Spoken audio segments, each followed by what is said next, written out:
Kaya magandang umaga po sa ating lahat. Nung ako'y naging isang tunay na Kristiyano, dati po kasi hindi ako tunay na Kristiyano. Maaten-aten lang po ako sa church noon. Lumaki po akong isang Sunday school na estudyante. Si mama ko po ay maaga nakakilala sa Panginoon. Lumaki po akong nasa church. Yan. Maraming ginagawa. May ministry ka sa church. Pero hindi pa yun ang tunay na pagiging Kristiyano ko. Siguro po, tumagal pa ng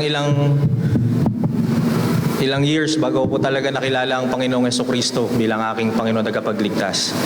So nung ako'y naging isang Christian na totoo,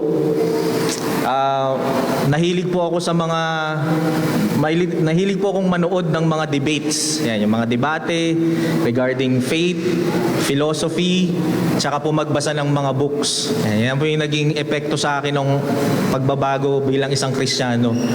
So madalas din po dati dito sa aming church, kami nila PJ ay lagi naming pinag-uusapan patungkol sa pananampalataya, patungkol sa existence ng isang Diyos. At yun po yung nakasanayan ko na po bilang isang mananampalataya habang ako'y lumalago sa aking pananampalataya. Nahilig na po akong magbasa ng mga books, pero hindi naman po ganun kadami, pero sa biyaya ng Diyos ay nakakapagbasa naman po. Manood ng mga philosophy at manood din po ng mga iba-ibang klaseng debate patungkol sa Diyos. So meron po akong napanood siguro last week habang ako'y naghahanda ng sermon, may napanood ako sa isang YouTube channel na kung saan merong isang well-known na atheist. Kilalang atheist po ito. So kung hindi po pamilyar ng karamihan sa atin, kilala po ito na atheist sa buong mundo. I think sa ibang bansa, di ko lang alam dito sa Pilipinas. Ang pangalan niya po ay si Alex O'Connor. So si Alex O'Connor po, meron po siyang YouTube channel. Ang pangalan ng YouTube channel is Cosmic Skeptic.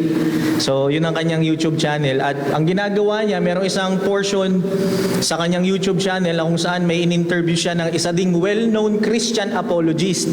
Ibig sabihin, kilalang Kristiyano na marunong dinedepensahan niya yung katotohanan ng Christian faith. Ang pangalan naman po nito na professor ay si Professor John Lennox. Isa po siyang professor at isa din po siyang mathematician. So sa naging bahagi ng interview ni Alex O'Connor sa isang Christian na professor na si John Lennox, napag-usapan po nila sa kanilang conversation yung tinatawag po ng mga atheists. So tinatawag natin kahit tayo na ang pangalan is, ang title ng pag-uusap ay The Problem of Evil. Hindi lang po yung small letter E, kundi yung big letter E, the problem of evil. Madalas, laging po itong pinanglalaban ng mga atheist o hindi naniniwala sa Diyos. Ang sinasabi nila, kung merong mabuti, may mabuting Diyos, merong mapagmahal na Diyos, bakit merong problema sa evil? Bakit nangingibabaw yung suffering? Bakit nangingibabaw ang kasamaan kung merong mabuting Diyos, all-powerful God? Bakit yan ay nangyayari sa society natin? Nangyayari sa mundo natin? Napakaganda po ng sinabi ni John Lennox. Alam niyo po, kapag pinag-uusapan yung problem of evil, ang nagiging kadalasang problema sa mga Christian, parang pinoportray natin na alam natin lahat ng sagot. Pero alam niyo po, yung mga taong kine-question yung problem of evil, meron po silang pinagdaraanan. Meron pong pinagdaraanan yung mga taong ito kung bakit nila naku-question yung tinatawag na problem of evil. Pero ito po yung sagot ni John Lennox, ni Professor John Lennox, napakaganda niya po na sinagot. Ang sabi niya, granted that it's like that, sabihin natin na merong problem of evil, meron talagang kasamaan, sabi niya, is there any evidence anywhere that there is a God who understands it into such an extent that I can feel, not that I've got an answer, hindi sinasabi ni John Lennox dahil meron na akong sagot doon, but that I can see there is a possibility of coming to peace about it. Ang sinasabi niya, hindi dahil may sagot ako, pero ako ay panatag sa ganong klaseng kalagayan ng society. Meron akong dahilan kung bakit ako magiging panatag kung meron mang problema sa evil bilang isang Christian. Ang sabi niya, and my answer to that is yes. Sabi niya, meron akong kapanatagan doon. I think there is. Sabi niya. And that is the fact, pakinggan niyo po yung sinabi niya. And that is the fact that God presented in the Christian gospel is a God who in that sense has suffered, because the central claim of Christianity is that God became human and that Christ is God. So crudely put, what is God doing on a cross? Ito po yung hinighlight ko sa sinabi niya. And it strike me. At I pray na ganun din yung magiging reaction natin sa pag-aaral natin sa Book of Revelation chapter 11. Sabi niya, so what is God doing on the cross? Well, one thing it certainly shows me is that God has not remained distant from human suffering but has become part of it. Sabi niya, ang Diyos ay hindi malayo sa pangyayari ng suffering, kundi mismong itong Diyos na ito ay naging kasama, naging kabahagi sa suffering na ito. And that is the beauty of a Christian faith. Our very God, Jesus Christ, the Son of God, suffered. Kung mapapansin po ninyo sa mga nakaraang pag-aaral natin, starting from the Revelation chapter 1, hanggang up to this point, mga kapatid, pinapakita sa atin ng Diyos, ng salita ng Panginoon, that suffering and persecution is part of our daily life as a church. Pansin niyo po ba? Nung nagsimula pa lang tayo sa Revelation chapter 1, hanggang sa mga 7 seals, 7 trumpets, hanggang ngayon sa ating topic ngayon, pinapakita ng Panginoon na itong mga paghihirap na ito, bahagi ng ating pananampalataya, specifically as a church. Pero ang kagandahan, mga kapatid, hindi tayo nag-iisa. Yun ang beauty ng katotohanan ni Kristo. So if you have your Bibles with me, mga kapatid, tayo po tumayo saglit. Buksan po natin yung ating mga Bible sa Revelation chapter 11, verses 1 to 14. Yan po yung ating focus text for this morning. Babasahin ko po siya sa ESV.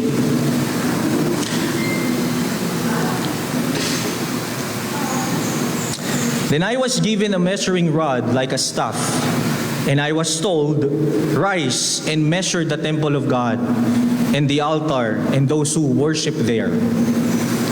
But do not measure the court outside the temple. Leave that out, for it is given over to the nations, and they will trample the holy city for 42 months. And I will grant authority to my 2 witnesses, and they will prophesy for 1,260 days, clothed in sackcloth. There are 2 olive trees and 2 lampstands that stand before the Lord of the earth. And if anyone would harm them, fire pours from their mouth and consume their foes. If anyone would harm them, this is how he is doomed to be killed. They have the power to shut the sky that no rain may fall during the days of their prophesying. And they have power over the waters to turn them into blood and to strike the earth with every kind of plague as often as they desire. And when they have finished their testimony, the beast that rises from the bottomless pit will make war on them and conquer them and kill them. And their dead bodies will lie in the street of the great city that symbolically is called Sodom in Egypt, where their Lord was crucified. For 3.5 days, some from peoples and tribes and languages and nations will gaze their dead bodies and refuse to let them be placed in a tomb. And those who dwell on the earth will rejoice over them and make merry and exchange presents, because these 2 prophets had been a torment to those who dwell on the earth. But after 3.5 days, a breath of life from God entered them, and they stood up on their feet. And the great fear fell on those who saw them. Then they heard a loud voice from heaven saying to them, "Come up here." And they went up to heaven in a cloud, and their enemies watched them. And at that hour there was a great earthquake, and the tent of the city fell. 7,000 people were killed in the earthquake, and the rest were terrified and gave glory to God, to the God of heaven. The second woe has passed. Behold, the third woe is soon to come. This is the very words of the Lord. Let's all pray. Lord, we thank you that we have this revealed word of God upang maunawaan namin, Panginoon, ang inyong kalooban sa amin bilang isang iglesia. Lord, bigyan niyo po kami ng spiritual na mga mata. Give us a spiritual eyes and spiritual ears so we can hear, we can see your word. Break our hearts, Panginoon, katulad ng aming awitin. Tanggalin niyo po ang mapagmataas naming mga puso. Tanggalin niyo po ang nagmamayabang naming mga puso. And Lord, gawin nito ng kawangis katulad ni Jesucristo. Let the Holy Spirit speak through us to your word. Marami pong salamat. Ito po aming samot na langin sa matamis sa pangalan ng Panginoong Yesus. Amen. Makawa na po tayo. I would like to entitle this sermon sa umaga na ito, The Power, Authority, and the Victory of the Church. And this is the message that we have for this morning. Even though the enemy will destroy the church, they will continue to be faithful witness, preserved by God, and gain victory through Christ. Sa Tagalog po, kahit subukang wasakin ng kaaway ang iglesia, mananatili itong tapat na saksi, iniingatan ng Diyos, at magtatagumpay sa pamamagitan ni Kristo. So, may titingnan po tayong dalawa dito. Of course, the first one, we will be answering, why did we use the word church? Yan po yung i-argue ko po sa atin. Bakit ko ginamit yung word na church? Wala namang nakalagay na church doon sa ating binasa.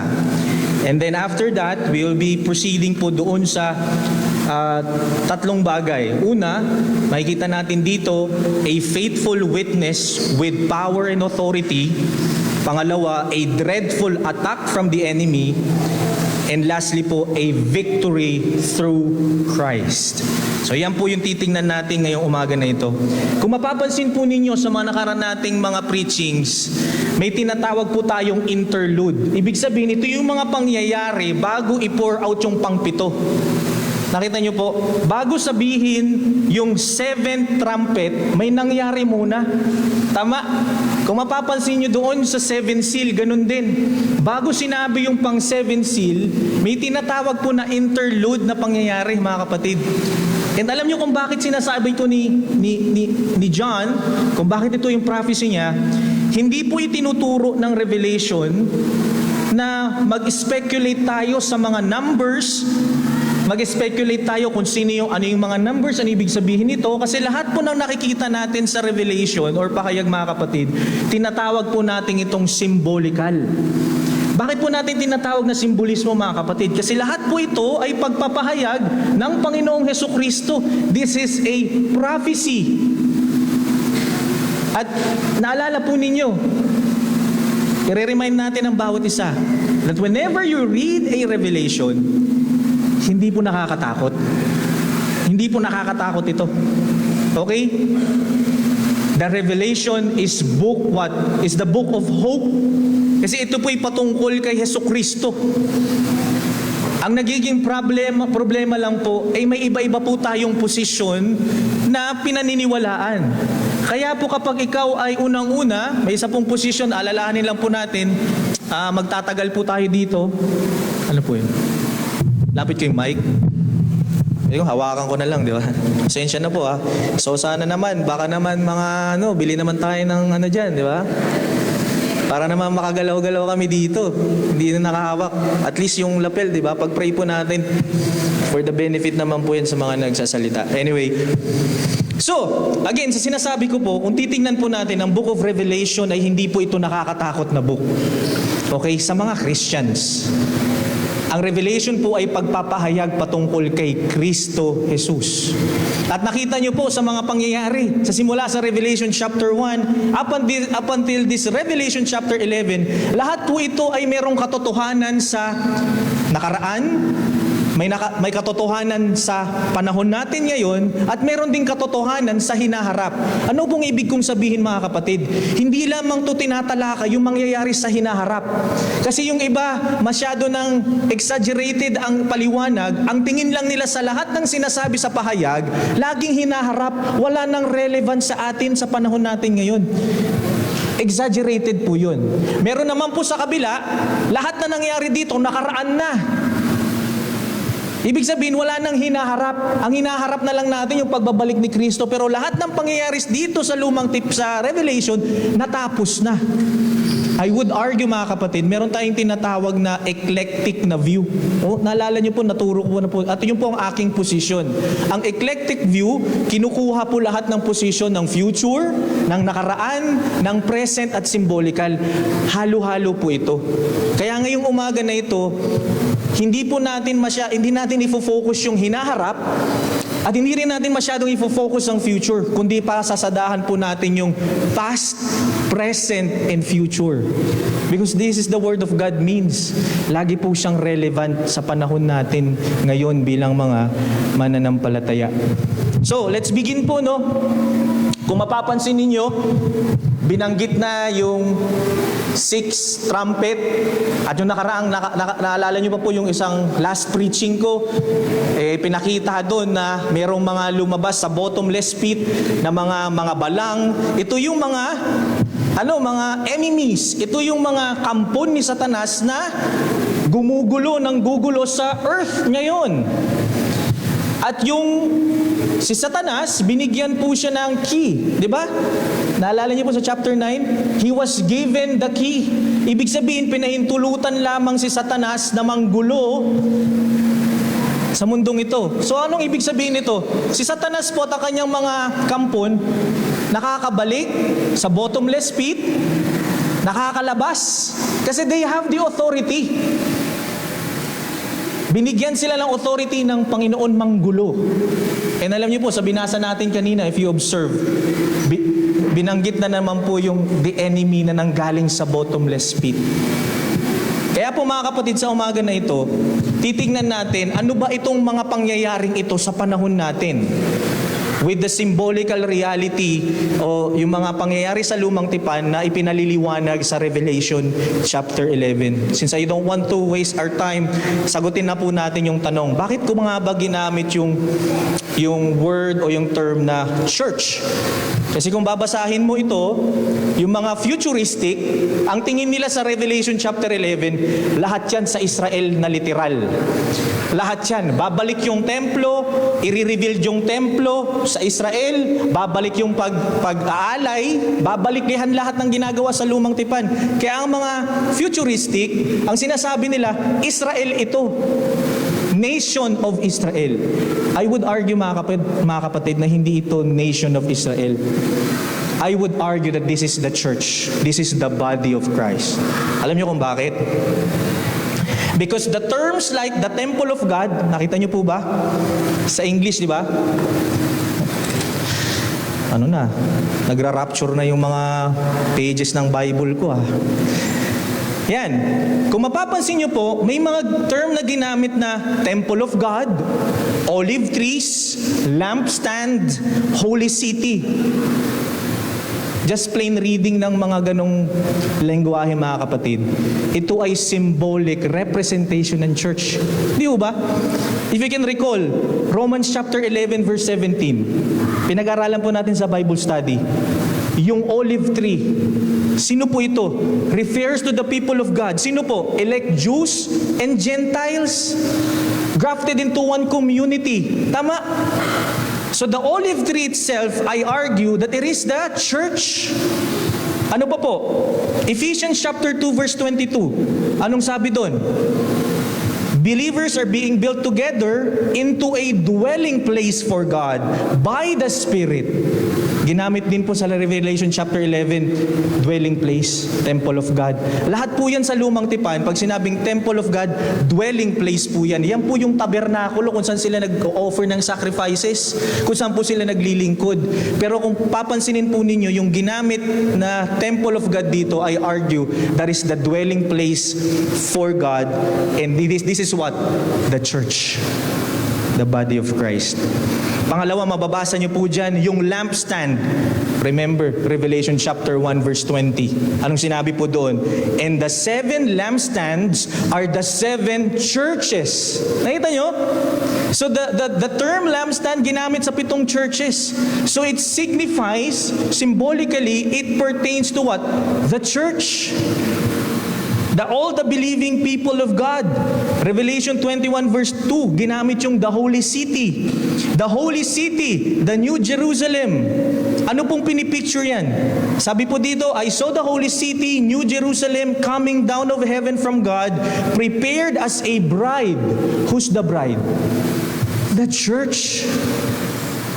So maliwanag po mga kapatid, pag pinag-uusapan dito yung templo, hindi po literal na templo ng Israel. Hindi po yung nawasak na templo. Di ba na ang natitira na lang po sa Israel, pag pumunta kayo, yung natitira, yung wall na lang. Yun po yung templo na nawasak. Well, I tell you this, hindi na ito yung literal na templo ng Israel. I believe that this is the body of Christ. This is us, the church. Ang pinag-uusapan po dito na templo is the body of Christ. Now, ang tanong natin dito, ano yung measure? Di ba? Inutos eh. Ano to?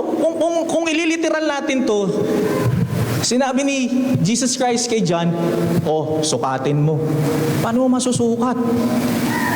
Kung ililiteral natin, it doesn't make any sense. Di ba?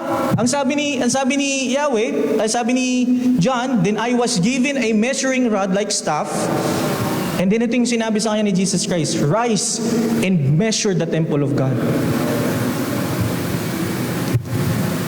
Kaya i-measure ni John yon kung literal. Napakalaki ng templo ng Panginoon. Na ang tanong natin dito, what does it mean yung measure? Ano ibig sabihin ng measure dito? Measure the temple of God. Is it literal? Mga kapatid, I argue din po na hindi. Ang measure dyan is ito yung pagpapakita na ang sinasabi dyan ni Jesus Christ na measure is pag-iingat, preserving. Naalala niyo po sa mga census, di ba may nagsisensus sa atin? Tapos sa census, minimeasure, hindi literal na minimeasure, binibilang yung mga tao sa specific na society. Bakit? To receive benefit. Sa Quezon City, di ba? I-measure mo nga, bilangin mo nga yung mga nandiyan para maproteksyonan ko sila. Ang sinasabi po dito ni Jesus Christ ay hindi literal to measure the people of God, the temple of God. Ang ibig sabihin po ng measure the church is what? He is the one protecting yung templo ng Panginoon. Yung mga kasama doon sa templo, which is the body of Christ, inutusan ni Jesus Christ na i-measure. That means to protect the church, to preserve the church. Ingatan ang iglesia. Hindi niya hahayaang mapunish completely ang church. Right? Why? Because He knows His people. Yung church na ito, minimeasure niya, kilala niya yung mga kabahagi kasama sa templo ng Panginoon. He knows His people, He died for His church, He prays for His church. Kaya isipin niyo mga kapatid, marami nang nag-a-attempt na tanggalin yung concept ng Christianity sa mundo. Di ba? Maraming gustong pagpapatayin yung Christianity, yung kakristyanuhan, patayin, hindi na mangibabaw. Pero you know what mga kapatid, bakit nandirito pa rin ang church at nakatayo? Why? You know what? Because God is preserving His church. He is measuring, protecting the body of Christ. Ito po yung preserving power ni Kristo. Kaya tiniping sinabi ng isang commentator na si Richard D. Phillips, itong sabi niya, "The Lord extend His measuring rod to encompass those who are close to His presence, establishing a barrier to keep them safe for a salvation that will be revealed at the end of the age." Nakita nyo?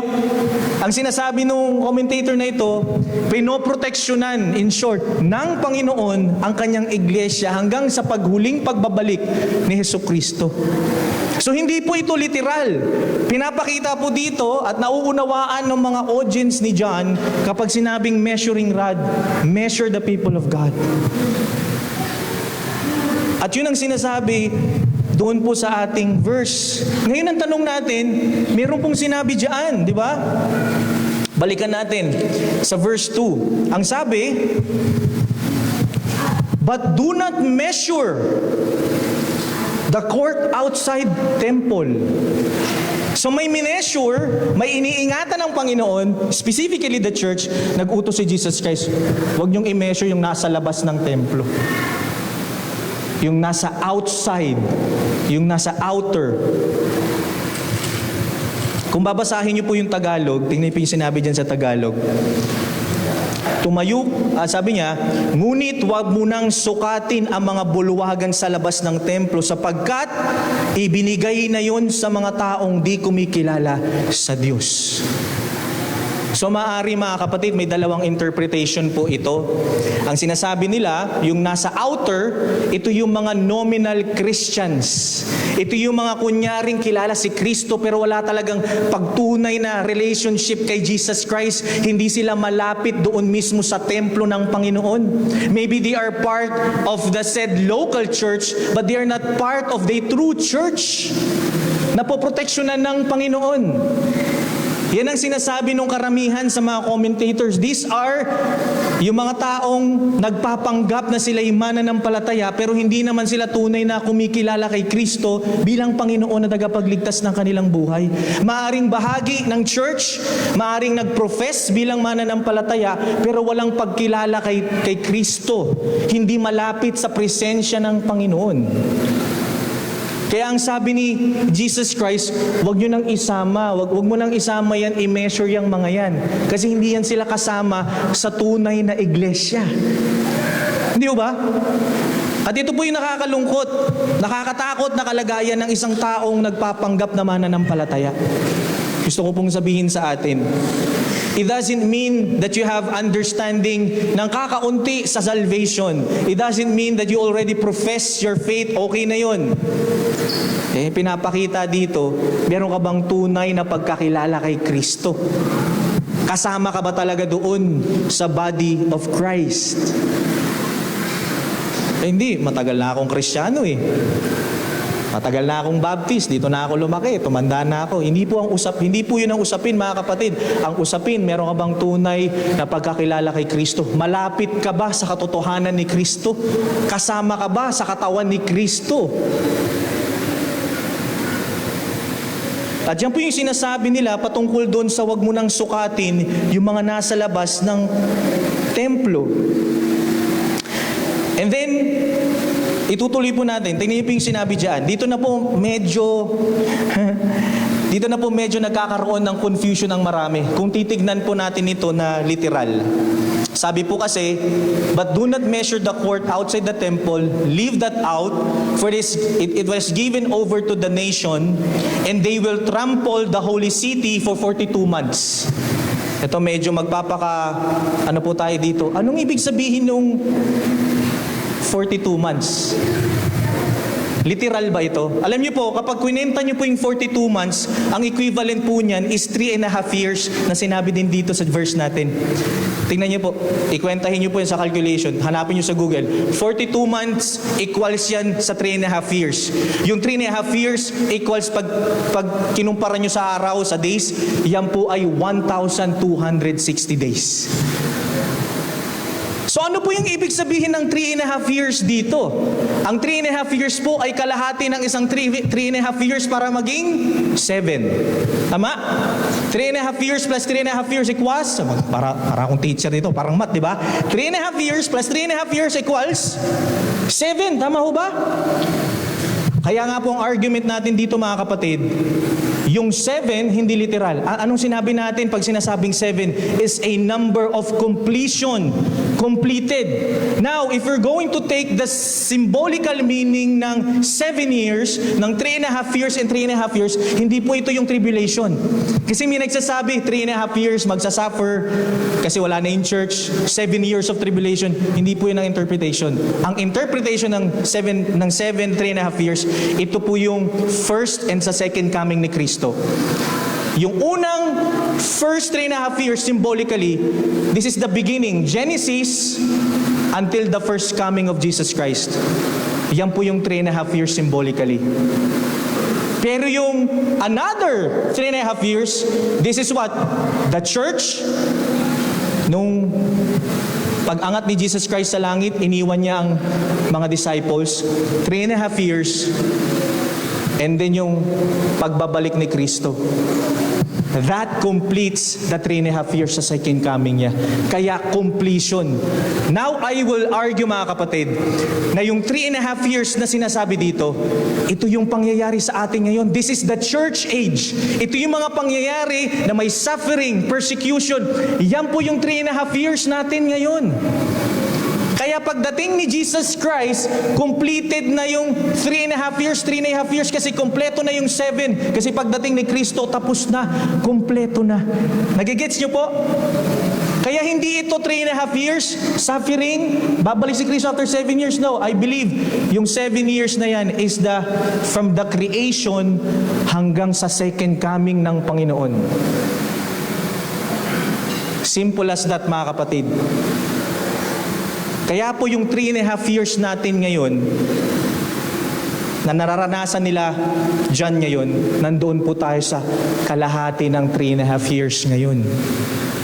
Suffering, pain, and persecution ng church.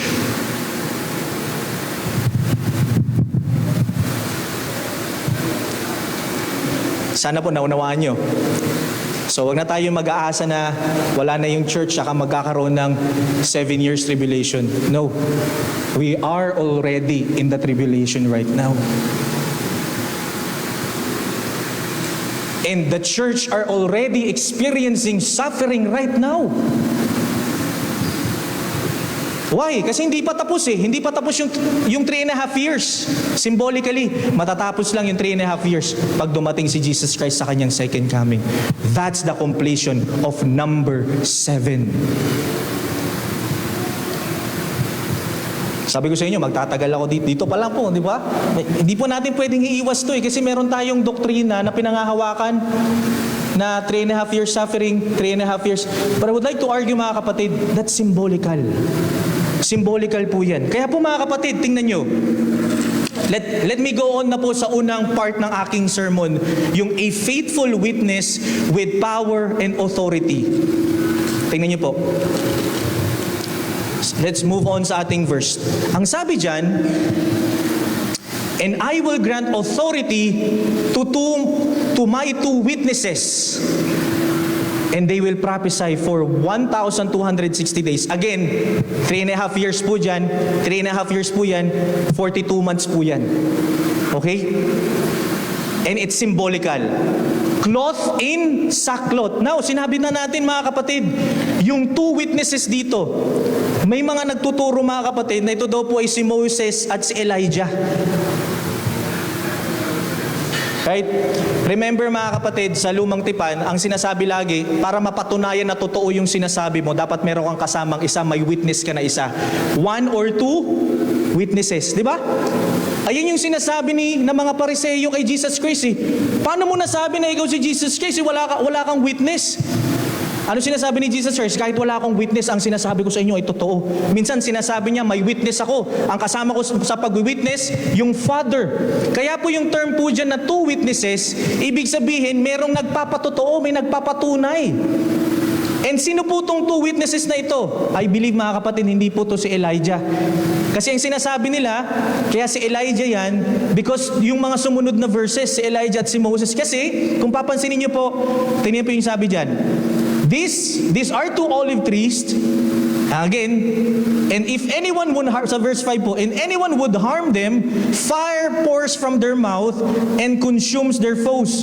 Mamaya, sabihin ko po yan. If anyone would harm them, this is how he is doomed to be killed.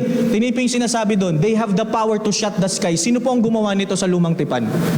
Yung hindi pinatigil yung pag-ulan. Sino pong propeta ito? Si Elijah po, di ba? Kaya sinasabi nila, si Moses at si Elijah yan na literal, yung 2 witnesses. Well, I argue mga kapatid, hindi lamang po si Elijah at si Moses ang sinabi sa part na to. May sinabi din po si Jeremiah, may sinabi din si Zechariah. So hindi po, ang 2 witnesses dito ay hindi si Moses at hindi si Elijah. I believe yung 2 witnesses dito is the church. Do you believe that mga kapatid? We are the witnesses of Christ. Here on earth, you and I are called to preach the gospel. As a Christian, as a church, we are representing Jesus Christ on this earth as a church. Kaya yung 2 witnesses dito mga kapatid, hindi ito literal na mga propesiya, mga prophets. This is us. This is us right now as a church. We are witness of Christ. Why? Tingnan po yung sinabi dyan. They will prophesy for, again, yung 1,260 days, 3.5 years, church age po yan. Ang gagawin ng church ngayon, nagpapatuloy na mag-preach. Tama ho ba? Kasi hindi pa dumarating si Kristo eh. Hindi pa kompleto yung 7 years. Kaya ang sinabi dyan ni Jesus Christ, they will prophesy for 1,260 days kasi hindi hihinto ang pag-share ng gospel ng isang iglesia hanggat hindi dumarating si Jesus Christ. Yan po ang sinasabi diyan. Tingnan po yung sinabi. Pero there is an image. Ano yung imahe na pinapakita ng iglesia? Hindi masaya. Ang nakalagay po, anong sabi? Anong nakalagay diyan? Clothed in sackcloth. Alam niyo ibig sabihin yan sa lumang tipan? It is sign of repentance. Senyalis po yan ng pagsisisi. Sino ba yung tunay na nagsisisi? Di ba yung church? You will never be part of the church kung hindi ka tunay na nag-repent kay Kristo bilang Panginoon na tagapagligtas ng iyong buhay. Kaya may sign of sackcloth. Hindi mo naunawaan ng ebanghelyo kung hindi ka muna nag-repent sa iyong mga kasalanan. Tama ho ba? Wala ditong sinasabi, tinatanggap kita Kristo bilang Panginoon, pero mahal ko pa rin yung kasalanan ko ha. Hindi ka saved kapag ganyan ang kaisipan mo. When you understand the gospel, ang unang ginagawa ng banal na Espiritu sa atin is pinaparealize sa atin that we are sinners. That we have to repent. Kaya po yung sackcloth dyan is a perspective of repentance. May pagsisisi. May matinding pagsisisi. This is the character of the church. Ang tunay na church na unawa ng gospel ay hinuhubog ng pagpapakumbaba at pagsisisi. Mga kapatid, kaya tayo niligtas ng Panginoon because we humbled ourselves in the sight of the Lord. Bilang isang church, mga kapatid. Diba? Kaya po wala dapat nagmamalaki sa atin bilang isang mananampalataya. Kasi yun ang tunay na posture na nakaunawa ng Ebanghelyo. Hindi lang yun mga kapatid, hindi lang yun sa ating character. Ito ay pagpapakita ng kalungkutan din natin at hinagpis dahil ang mga taong patuloy na tinatanggihan ng magandang alok ng gospel, they will be punished. Di ba? Hindi ba kayo nalulungkot sa inyong mga kamag-anak kahit patuloy niyong binabahagian ang salita ng Panginoon? They are not accepting this Jesus Christ as their Lord. Nakakalungkot po yun. May hinagpis po sa part natin bilang iglesia. Hindi tayo masaya na namumuhay sa patuloy ang mga taong wala kay Kristo sa kanilang pagkakasala. Because we know na ipapanis sila, paparusahan sila ng Panginoon. Kaya po mga kapatid, ang nakakalungkot lang na katotohanan, ay maraming nagbabahagi ng ebanghelyo, ngunit nais nilang i-portray na masaya, positibo lamang at walang negative part sa gospel. Ito yung sinasabi nila, pwede bang wag nyo nang ituro yung galit ng Diyos na yan? Kasi negative yan eh. Hindi tatanggapin ng tao yung galit ng Diyos. Diba? O kaya sabi, uy bro, pwede bang wag niyong dapat banggitin yung kasalanan? Palitan na lang natin yung salitang kasalanan ng pagkakamali para hindi masakit. Mga kapatid, hindi yan yung mandate ng church. Kaya nga po, we are covered, we are clothed with sackcloth. Why? We are telling these people na may galit ang Diyos sa kasalanan. Na kapag nagpapatuloy ka bilang isang taong makasalanan, you will be damned in hell forever. Hindi lang to positive outlook in life. Kaya nga ang isang tao, kapag nagpipreach siya, nagtuturo siya at hindi niya tinuturo ng tama ang salita ng Panginoon, he is committing a spiritual murder. Bakit po? Hindi niya tinuturo ng tama yung salita ng Panginoon. And that particular person will believe sa kanyang tinuturo. At the end of the day, mali pala yung kanyang pinaniniwalaan, and he is be damned to hell forever. Kaya po mga kapatid, ang pinipreach natin dito is not to please men. Hindi natin pinipreach dito para maging maganda sa pandinig natin. We are preaching the truth. Hindi matatanggap ng isang tao yung ebanghelyo kung hindi niya mauunawaan na banal ang Diyos. Alam niyo ho ba yun? Hindi ka tatakbo kay Kristo bilang Panginoon na tagapagligtas ng iyong buhay kung hindi mo makikita na galit ang Diyos sa kasalanan. Kaya po bilang church mga kapatid, ito ang sinasabi diyan, na tayo ay full with sackcloth, may kalungkutan. Kasi we take seriously yung pagbibigay ng babala at paalala sa kanila. Kaya nga po nakakalungkot, prominente yung prosperity gospel. Why? Kasi ang prosperity gospel, walang katotohanan ng suffering, walang katotohanan ng persecution, walang katotohanan ng kasalanan. Ang sinasabi lang ng prosperity gospel, sige, kilalanin mo si Kristo, yayaman ka, declare it, makikilala ka, mawawala yung suffering sa iyo, wala nang paghihirap. Yan po ang kalukuhan ng prosperity gospel. And unfortunately mga kapatid, mas maraming mga tao ang mapupunta sa impyerno because many people wants to hear yung ganong klaseng gospel. But I would like to argue and tell you this mga kapatid, sa pulpit na ito, kahit sino pa po kayo, hindi kami magbaback down sa katotohanan ng salita ng Diyos. Masaktan na po kayo, ma-offend na kayo because of the Word of God. That's the truth. Hindi po namin sinasabi na sasadyain namin na masaktan kayo. But if you need to hear the Word of God, kailangan niyong marinig yung tunay na salita ng Panginoon. Think about it mga kapatid. Alam niyo po, meron pong isang case, no, may kukwento po sa inyo, nabasa ko po siya sa isang article. Ang pangalan po ng philosopher na ito ay si Henry David Thoreau. Ayun, walang tama yung pronunciation ko ng last name. Kilala po itong philosopher sa Amerika at nakilala siya sa kanyang book na Walden noong 1854. So yung Walden po, parang ang sinasabi lang niya dun sa book niya is mamuhay ng simple. Siya po kasi nasa labas po siya ng civil. Wala po siya sa society, parang nasa bundok po siya nakatira. So bilang philosopher, parang yun ang kanyang pamumuhay. No?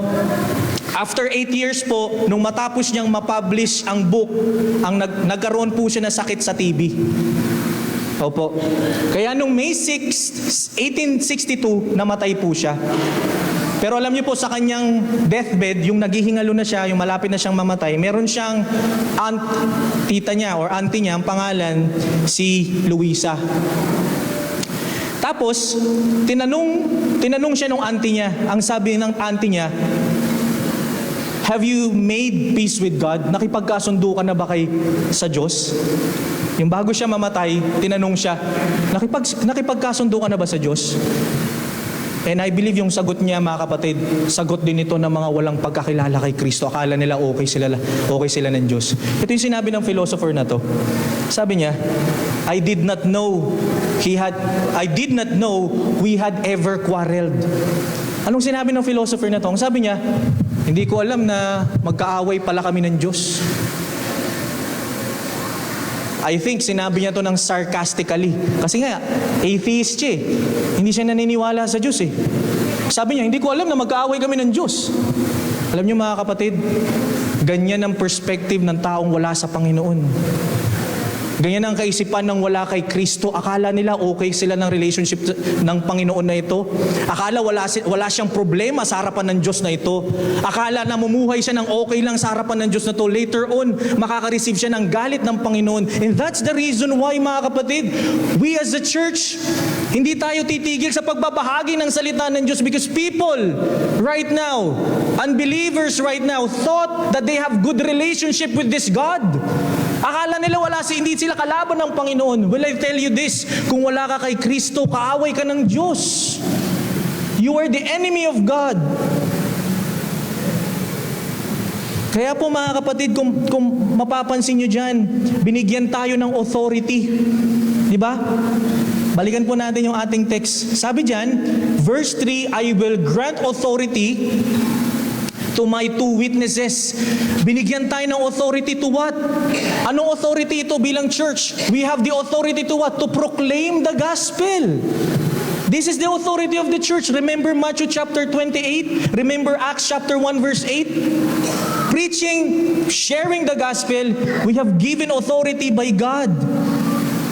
And tignan niyo po yung sinabi dito. Ito po matindi.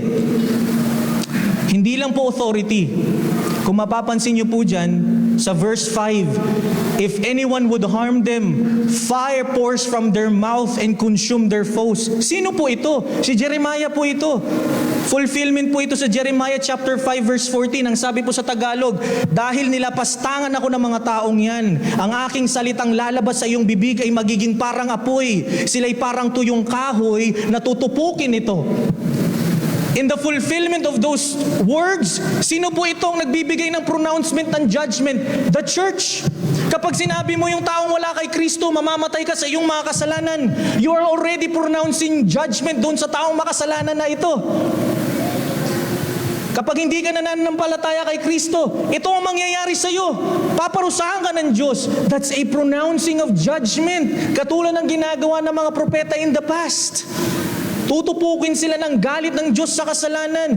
Yan po ang sinasabi ng Panginoon dito. Kaya po church, mga kapatid, we have this authority to proclaim. Hindi po literal na babagsak hindi po literal na titigil yung ulan, na katulad ni Elijah, hindi po literal na ginawa ni Moises sa pagpapadala ng plague, kundi ang sinasabi po dito mga kapatid, yung apoy na lalabas sa ating mga bibig, yung lahat po yan mga kapatid ay pagpapakita as we are preaching the gospel, we are also proclaiming their judgment in the sight of God. Kaya po mga kapatid, hindi masama maging judgmental. Kasi pag sinabi mo yung tao, mapupunta ka sa impyerno it's already a judgment, right? Ang problema kasi sa mga judgment natin, what? Unbiblical at human judgment. Pero yung perfect judgment, it is in the Word. Kapag sinabi mong hindi mo kinikilala si Kristo ngayon, pag namatay ka, mapupunta ka sa impyerno. Kapag nagpapatuloy ka sa kasalanan mo, may kaparusahan ka. That's a biblical judgment. And there's nothing wrong with that because this is what the Word of God is saying to us.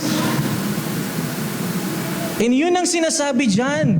Kung bakit may mga prophecies, ganito lalabas sa mga bibig natin. Because what? Dahil yan po ang mandate, ang utos ng Panginoon sa kanyang church to proclaim with authority yung gospel.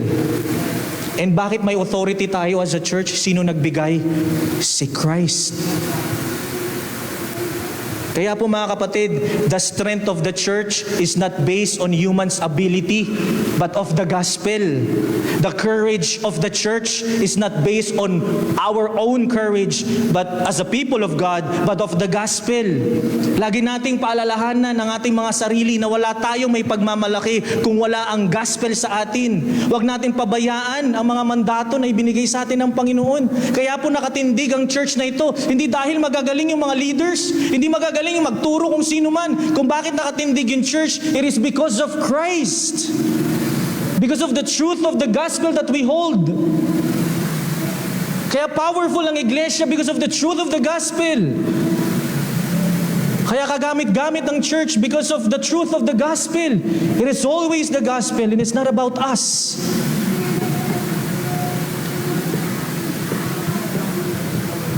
Kaya this is my point mga kapatid.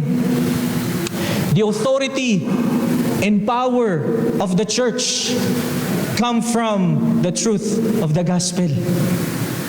Ang kapangyarihan at otoridad ng iglesia ay nagmumula sa katotohanan ng Ebanghelyo. Kaya this is my appeal, this is my encouragement for everyone. Church, be encouraged that nothing and no one can stop us from proclaiming the gospel of Jesus Christ.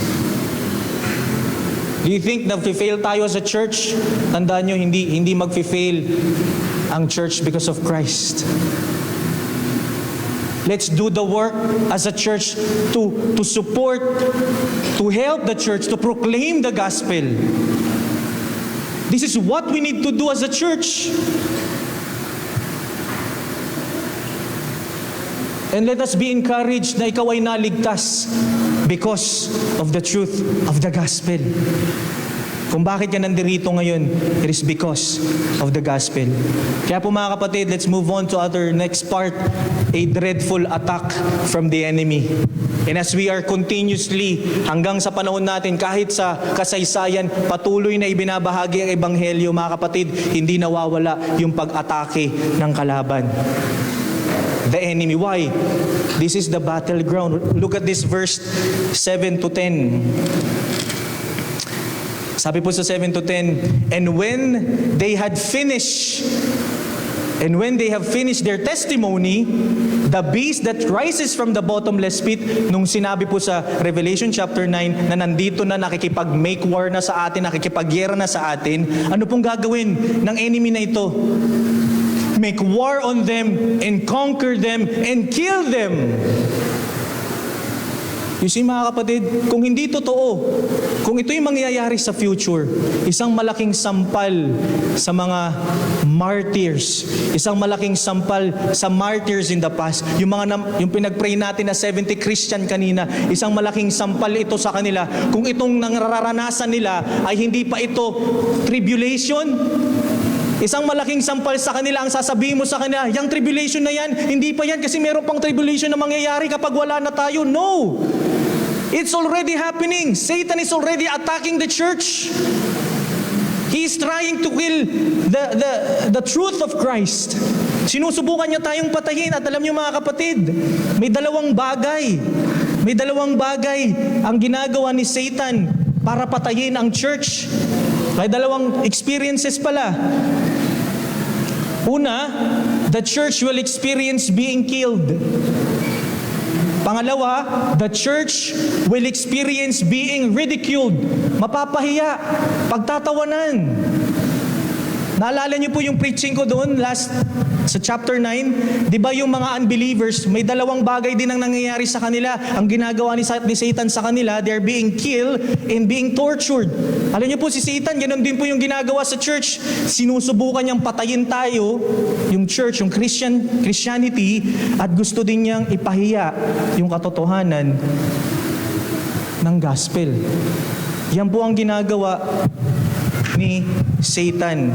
Kaya tingnan po yung sinabi dyan mga kapatid. Let's proceed. Ang sabi po dyan, and when they have finished, and verse 8, and their dead bodies will lie on the street of the great city that symbolically called Sodom and Egypt, where their Lord was crucified. Sabi po dyan ng mga commentators, it's either Babylon or Jerusalem. or Rome, yung great city dyan. Pero alam po natin, we can call that as a Jerusalem. Why? Yung Jerusalem mismo, sinong nagpako kay Kristo? Di ba yung mga taga-Jerusalem? Kaya tinuring na Sodom and Gomorrah, Sodoma at Gomorrah ang Jerusalem because of their immorality, because of their sin. Tiniping sinabi sa Jeremiah 23 verse 14, ngunit mas lalo pang kasuklam-suklam ang namasdan ko sa mga propeta sa Jerusalem. Sila'y nangangalunya at mga sinungaling. Pinapalakas pa nila ang loob ng gumagawa ng masama, kaya walang tumatalikod sa kanyang masamang gawa. Naging katulad na sila ng mga taga Sodoma at Gomorrah. You see? Bakit ganun? Yung Jerusalem ngayon, hindi na sila holy city. Hindi na sila yung chosen people of God. Why? Ano bang ginawa nila kay Kristo? Pinagpalit nila si Kristo sa isang magnanakaw?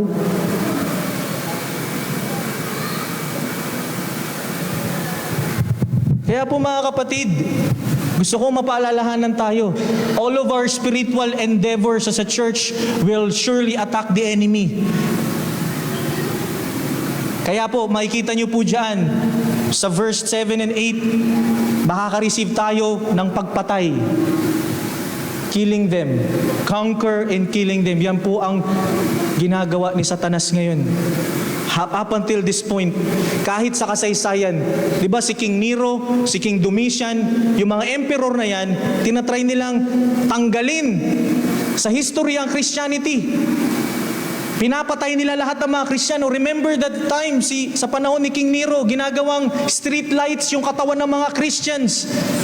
Di ba? Nilalagay sa mahabang kahoy, tapos yung katawan ng mga Christian nandun sa taas, tinatakpan ng tela, sisilaban ng apoy, yun ang ginagawa nilang ilaw sa daan. Bakit? Gustong i-eliminate ng mga haring ito yung Christianity. And yan po yung atake ni Satanas. And alam ko po mga kapatid, maaring tinitingnan natin to na yung kamatayan is gagawin lang ni Satan physically. Pero mga kapatid, I believe, bilang church, hindi lang tayo nakikipaglaban sa physical. We are battling against flesh, not against with flesh and blood, but we are fighting against spiritual forces and principalities. And we can sure mga kapatid na si Satan, hindi lang niya tayo aatakihin, try na patayin physically, but he will attack and kill us spiritually and mentally. Ang aagawin ni Satan sa church, he will try to kill or destroy them internally. When it comes to the unity of the church, gagawa si Satanas ng paraan para hindi maging maayos ang iglesia. Hindi man tayo papatayin physically, but he will do everything they can para magkaroon ng disunity sa church. He will try to divert the purpose of the church to what is temporal rather eternal. Kaya maraming mga churches masyado nang nakafocus sa mga hindi mahalagang bagay. Instead na i-focus sa katotohanan ng salita ng Panginoon ng Ebanghelyo, nakafocus sa mga bagay na mga temporal. Yan ang layunin ni Satanas. Patayin ang church. He will try to kill the church by inciting things sa atin to do what is not commanded in the Word. Di ba maraming mga churches ng ganyan? Instead na sundin yung katotohanan ng salita ng Panginoon, hindi nila sinusunod yung sinasabi sa salita ng Panginoon. Yan ang atake ni Satanas sa church. Kaya minsan ang nangyayari sa mga atake ni Satanas, ang nagiging resulta, sariling kapakanan, sariling kagustuhan, at sariling kapakinabangan. Atake po yan ng mga enemy. Atake po yan ni Satan sa atin as a church. And sadly mga kapatid, he will try to kill the church by silencing him instead of speaking the truth about the Word. Alam niyo po mga kapatid, ang pagiging tahimik ng church sa mga katotohanan, ang hindi pagsasalita, ang hindi pagtatayo sa katotohanan ng salita ng Diyos, kaparaanan po yan ni Satanas para patayin tayo. We are not called to be a silent church. Hindi tayo tinawag para maging manahimik. We are called to proclaim the truth of God.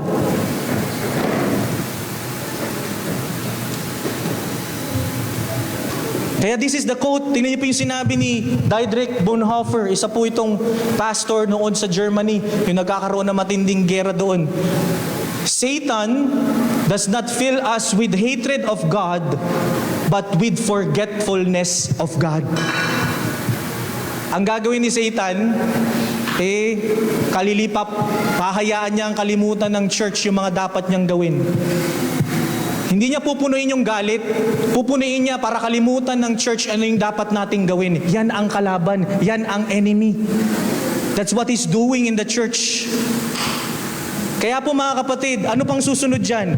The church will experience being ridiculed. Tingnan niyo po yung sinabi sa verse 2. Sabi po dyan sa verse 2, but do not measure the court outside the temple. Leave that out, for it was given over the nations. Unbeliever po yan. And they will trample the holy city for 42 months. The word trample, mga kapatid, mahalaga po yan. Tingnan niyo pa po yung verse 9. Mamaya, didiscuss natin yung word na trample. Tingnan niyo po yung sinabi dyan sa verse 9. Ang sabi po sa verse 9, for 3.5 days, some from the peoples and tribes and languages and nation will gaze at their dead bodies, church po ito, and refuse to let them be placed in the tomb. Mamaya explain ko din po. And then yung verse 10, tingnan niyo po yung verse 10. And those who dwell on the earth, nakita niyo po yung dwell on the earth, lagi po yung ginagamit sa mga unbelievers sa mga previous discussion natin, will rejoice over them and make merry and exchange presents because these two prophets has been torment to those who dwell on the earth. Natutuwa po yung mga unbelievers dahil namatay na, pinapatay nila yung mga Christians. The believers are happy. Nagdiriwang. Kaya po, yung term po dyan na 3.5 days, symbolic po yan. Sino po ba, kung pag sinabi po nating 3.5 days, ano pong pumapasok sa isip natin? Resurrection po, di ba? 3 days, he rose again. So hindi po literal to, na 3.5 days. It's symbolic. Ang sinasabi po dyan, for a short period of time. Sa maikling panahon, ganito ang gagawin ni Satanas. Sa maikling panahon, papatayin, i-ridicule niya ang church. Sa maikling panahon. Kasi bakit? Tandaan po natin bilang Diyos siya ay Diyos. He is outside of our time. Kaya kung yung iniisip nating matagal sa atin, mabilis lang para sa Kanya.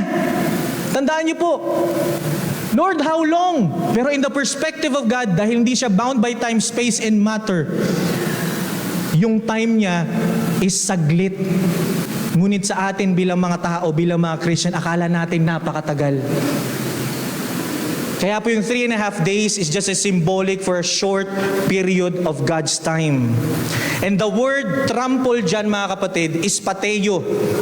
Ang ibig sabihin po dyan is tread underfoot, trample, treat with insult and contempt, to desecrate the holy city by devastation and outrage. Kita nyo? Insult and contempt. Kaya po mga kapatid, if you are a Christian, mapapahiya tayo. Ipapahiya ka ng mundo kung ikay mananampalataya. Anong gagawin? Susubukan ni Satanas na ipahiya tayo sa ating pinaniniwalaan na doctrinal truth about sin and death. Isipin mo, kapag tinuro mo yan sa isang LGBT na makasalanan ka, kapag itinuro mo yan sa tropa mong manginginom na hindi tama yan, di ba? Pagtatawanan ka, anong sinasabi mo? Feeling banal? Feeling holy? Di ba? Pag sinabi mo yan sa kapitbahay mo na chismosa, na nag-spread ng kasinungalingan, masama yung ginagawa mo, kasalanan yan sa Panginoon. Anong sasabihin nila? Ang response, wala namang kamatayan eh. Kalokohan lang yan. Tayo ay mga molecules lang dito. Kapag namatay ka, patay ka na. Walang eternal life. Ganyan ang pangmamak, ganyan ang pang-i-insult na ginagamit ni Satan sa church. Ano pang sinasabi nila? Sus, masyado ka lang banal. Masyado mong tinitake serious yung pagiging Christian. Pwede ka namang hindi maging Christian na masyadong seryoso, yung happy-happy lang. Alam mo yun, yung perang naglalaro-laro ka pa sa kasalanan, gawin mo yung mga kasalanan na to, pero Christian ka pa din. Yan ang ginagawa ni Satan sa church. Yan ang ginagawa niya sa mga mananampalataya para hindi mo seryosohin yung paglakad mo bilang isang Kristiyano. Satan will lure the church to be like the world instead to be willing to be ridiculed by the world. Yan ang gusto ni Satanas, gayahin natin yung mundo. Kung ano yung ginagawa sa labas, ganun din ang gagawin natin dito sa church. Para lahat happy-happy, hindi nakaka-offend, hindi nakakalungkot, hindi masama yung pakiramdam. Dapat masaya lang. Yan ang ginagawa ng entertainment ng mundo eh. Yan ang gusto ni Satanas. Bakit? Maraming mga Christians ang ayaw nang tumayo sa kanilang mga paa. They don't want to be ridiculed by their faith. Mga kapatid, hindi mo maiiwasan yan. Hindi ka makakaiwas na mapahiya. Hindi mo maiwasan na to be ridiculed. Why? Bakit po? Si Jesus Christ, ganun na nangyari. Ganun na nangyari kay Kristo. Pinahiya siya ng mga tao. Pinagtawanan siya ng mga tao. And if you are a follower of Christ, what are you expecting? Tingin mo hindi kay papahiya ng mga kaibigan mo because of your faith? Tingin mo hindi ka pagtatawanan dahil sa iyong pananampalataya? Pero this is what the Word of God is saying. Matthew chapter 5 verse 11 to 12. Pinagpala ang mga nilalait at inuusig ng mga tao. At pinaparatangan ng lahat ng uri ng kasamaan na pawang kasinungalingan ng dahil sa akin. Magsaya kayo at magalak sapagkat malaki ang inyong gantimpala sa langit. Alalahanin niyong inusig din ang mga propetang nauna sa iyo. Mga kapatid, as a church, ito ang layunin ni Satanas. Kaya po, bilang mga Christians, bilang church mga kapatid, we must be serious in our walk with Christ. Reminder po mga kapatid, as a church, God called us to walk in love and humility, not to be doormats. Gusto ko i-clarify ito. Bilang Kristiyano, hindi po tayo doormats. Alam niyo po yung doormats, yung inaapak-apak. Ay, hindi ako papalag kasi Christian ako eh. Kaya okay lang apak-apakan ako. Walang problema yan. Hindi yan ang tinuturo ng salita ng Diyos. Hindi tinuturo ng salita ng Diyos. Sige, sipain mo ako. Magsasuffer ako kay Kristo eh. Hindi ako papalag. Ang sinasabi ng salita ng Panginoon, ang sinasabi ng verse natin ngayon, we are going to boldly endure, to be ridiculed for the sake of truth. For the sake of truth, mga kapatid ha. Hindi ka dahil pinapahiya dahil ang sama ng ugali mo. Gusto ko maging maliwanag ha. Hindi ka pinahihiya ng mga tao kasi ang pangit mong kasama. Hindi sir, persecution yun. Hindi pagmamahiya yun. Pinapahiya mo ang sarili mo kasi hindi ka namumuhay bilang isang tunay na Kristiyano. And maraming mga taong ganyan. Uy, suffering na ako. Grabe, si ate, pinagsasalita na ako maganda. Naghugas ka ba ng plato? Grabe si kuya, ang sama magsalita. Sinagot mo ba si mama at si papa? Huwag kang magre-reklamo kapag nire-ridicule ka because on how you live. Baka mali ka mamuhay. Kaya as a church, let us be reminded about this. Yes, we are willing to be ridiculed, but because of the truth. Dahil sa katotohanan, mga kapatid. Kasi grabe naman. Anong ginagawa mo? Kung bakit ka pinahihiyan ng magulang mo? Bakit may masamang sinasabi yung mga parents mo sa'yo? Bakit may masamang sinasabi yung mga kaibigan mo sa'yo hindi mananampalataya? Paano ka ba mamuhay? Paano ka ba magsalita? Mayabang ka ba? Ma-pride ka ba? Hindi ganun. As a church, willing to be ridiculed sa katotohanan. Kaya po mga kapatid, susubukan niyang ipahiya tayo sa katotohanang tinatayuan natin kay Kristo Jesus. Ipapakita ni Satanas na ang wisdom sa katotohanan ng salita ng Diyos ay hindi sapat. Yan ang gustong gawin ni Satanas. Puro ka naman Bible eh. Ha? Wala ka na bang ibang alam? Bible lang alam mo? Sus, ang hina ng kokote mo. Yan ang ipapakita ng mundo.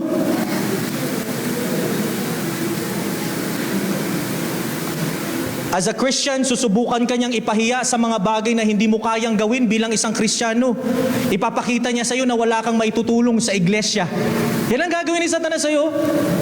Ang sasabihin sa iyo, wala ka na dyan, umalis ka na sa church na yan, wala kang bilang eh. Wala kang naitutulong oh. Yan ang gustong gawin, isipin mo sa bahagi, kapag bahagi ka ng church, yan ang pamamahiya ni Satanas. Ang isipin mo, wala kang kayang gawin. Ang isipin mo, wala kang maitutulong sa iglesia. Yan ang gustong isipin ni Satanas. Yung gusto mong isipin niya, isipin mo sa sinasabi ni Satanas.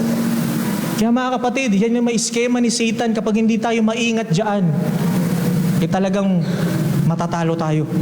So maging maingat tayo mga kapatid. Kaya this is my point. Throughout this age, the church will endure suffering, persecution, and even death. Sa Tagalog, sa buong panahong ito, ang iglesia ay daranas ng paghihirap, pag-uusig, at maging kamatayan. Bago ako matapos, last na po, Philippians chapter 1 verse 29, para lang po maintindihan natin, sabi po ni Paul, "For it has been granted to you that for the sake of Christ, you should not only believe in Him, but also suffer for His sake." Granted po sa isang Kristiyano ang hindi lang manampalataya. Ibig sabihin po ng granted, ibinigay sa atin ng Panginoon na mag-suffer at manampalataya. If you don't like to suffer, anong sinasabi ng text na to? It was granted to us to believe and to suffer. Last point po bago ako matapos. A victory through Christ. 11 verses 11 to 13, may kita po natin dyan. Ang sabi po, pasensya na po, nag-extend po ako ng konti. But after 3.5 days, a breath of life from God entered them and they stood up on their feet. Future event po ito. This is resurrection. Yung pagbabalik ng Panginoon. Yes, nagkandamatay, nagsuffer, naghirap. Pero sabi po, again, yung after 3.5 days po yan is symbolic number for a short period of time, darating ang Panginoon. Hihingahan niya yung mga nagkandamatay, mabubuhay silang muli. That's a resurrection. If you're going to see these things in the lens of the gospel, ang crucifixion ni Jesus, akala ng mga Jews nagtagumpay sila. Nung panahong si Paul ay hindi pa Christian, dahil sa sobrang kinamumuhian niya yung mga Christianity, he committed to kill. And alam natin, yung first martyr si Stephen sa church history, akala nila tapos na yung laban. Hindi nila alam. God will resurrect them from the dead. We will have our resurrection. The death is not the final destination of the church, but a resurrection in the glorified state when Christ will come to judge the world and the unbelievers will see it. Nakita niyo po, ang sabi dito sa verses, tingnan po yung sabi, the rest were terrified, and sabi po sa verse 11, and great fear fell on those who saw them. Kaya po walang secret rapture. When Christ will come, makikita ng lahat. Hindi sikreto yung, damit na lang naiiwan oh. Walang ganun. Brief na lang yung naiiwan, naliligo kasi. Nagsuswimming, naiiwan yung brief. Nasa na siya? Hindi. Ano yung sabi sa Revelation? Everyone will see us. Makikita, yung mariresurrect, ipapakita ni Kristo, ito yung mga anak ko. This is the church. I will resurrect them. Kaya hindi po ito sikreto. We will receive the blessing of resurrection. At alam natin, we already received the blessing of resurrection through the death, burial, and the resurrection of Jesus Christ. 1 Corinthians chapter 15 verse 20 to 23. Ngunit ngayong si Kristo ay muling binuhay. Ito'y katibayan na muling bubuhayin ng mga patay. Kung paanong dumating ang kamatayan sa pamamagitan ng isang tao, gayon din naman dumating ang muling pagkabuhay sa pamamagitan din ng isang tao, sapagkat kung paanong mamamatay ang lahat dahil sa kanilang kaugnayan kay Adan, gayon gayon din naman mabubuhay ang lahat dahil sa kanilang kaugnayan kay Kristo. Ngunit ang bawat isa ay may kanya-kanyang takdang panahon. Si Kristo ang pinakauna sa lahat, pagkatapos ang mga na kay Kristo sa panahon ng pagparito niya. This is what do we hope for, church? Kaya anong silbi ng suffering? Kaya anong silbi ng persecution? Kaya anong silbi ng ridicule? Dito lang yan. Bilang Christian, we will receive a glory and honor and resurrection pagdating ng Panginoon. Kaya mga kapatid, before I end, this is the warning for the unbelievers. Kung meron man, wala pa kayo kay Kristo ngayon, wala ka pang pag-asa kay Kristo, you don't have any hope outside of Christ, outside of the gospel. Kung hindi mo kilala si Kristo ngayon, kahit anong klaseng pag-asa mo na meron ka ngayon, it will soon be past. Hindi yan makakapasa sa eternal. Give your life to Christ. Repent and believe. Pagsisihan mo ang iyong mga kasalanan. Kaya mga kapatid, this is the point. No assault of the enemy can hinder Christ's sure and glorious vindication of His church. Sa Tagalog mga kapatid, walang anumang pag-atake ng kaaway ang makakahadlang sa tiyak na maluwalhating pagtatanggol ni Kristo sa kanyang iglesia. Mga kapatid, this is what we hope for. Don't place your hope to the people. Place our hope in Christ. Kung bakit nakatayo ang church na ito, not because of the people, but because of Jesus Christ. He is our only hope. Siya lang ang tunay na pag-asa ng iglesyang ito. Tayo po'y manalangin. Panginoon, maraming salamat. Because of your word. Teach us to endure, to be ready, to be ridiculed as a church. Tumayo sa katotohanan ng inyong salita. Maraming pong salamat. Panginoon, samod na langit sa matamis sa pangalan ng Panginoong Yesus. Amen. Let's all stand up po para sa ating